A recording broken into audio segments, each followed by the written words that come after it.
long time ago, there were two large kingdoms in the East Java region, named the Kingdom of Jenggala and the Kingdom of Kediri. The Kingdom of Jenggala was led by Raja Jayanegara, and the Kingdom of Kediri was led by King Jayang Rana. To unite the two countries and avoid war, the two kingdoms established a marriage bond between Panji Asmarabangun, son of the King of Jenggala, and Dewi Sekartaji, the daughter of the King of Kediri. One day, the Jenggala kingdom was attacked by an enemy. During the battle, Dewi Sekartaji fled from the palace.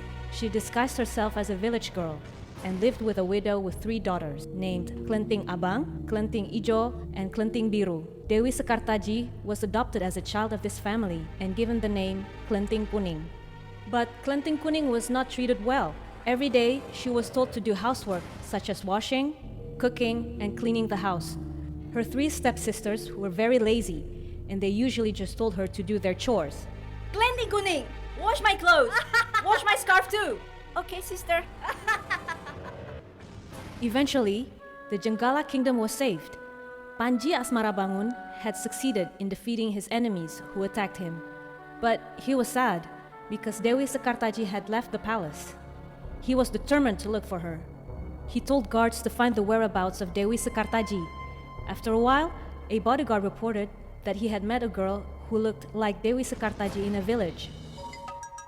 Panji Asmarabangun went to Dedapan village. This village was located next to the village where Klenting Kuning lived. He lived in Mbok Randa's house, became Mbok Randa's adopted child, and disguised himself as Ande lumut, who was looking for a wife. News about Ande lumut looking for a wife spread around town, and Klenting Abang, Klenting Ijo, and Klenting Biru dressed as beautifully as they could to propose to Ande lumut. They didn't forget to wear good clothes. Hey, Klenting Kuning, you don't have to come with us. Just stay at home. Go to the river and wash all our dirty clothes. Commanded Klenting Biru. They departed, and Klenting Kuning went to the river to wash the dirty clothes right away. Suddenly, a crane came and gave her a whip.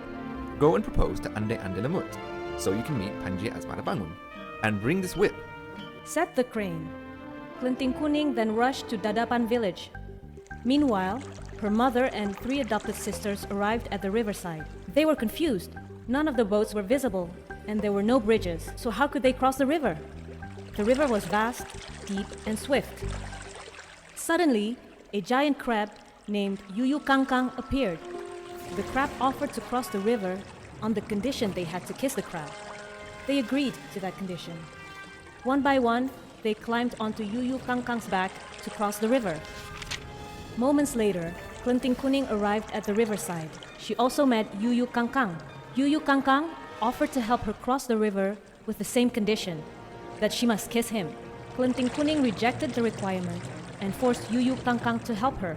Without his conditions met, Yuyu Kangkang did not want to help Klenting Kuning. Klenting Kuning lost her patience. She pulled out the whip from the crane and struck the river. Immediately, the river water receded. Yuyu Kangkang was scared. Finally, he agreed to help Klenting Kuning cross the river.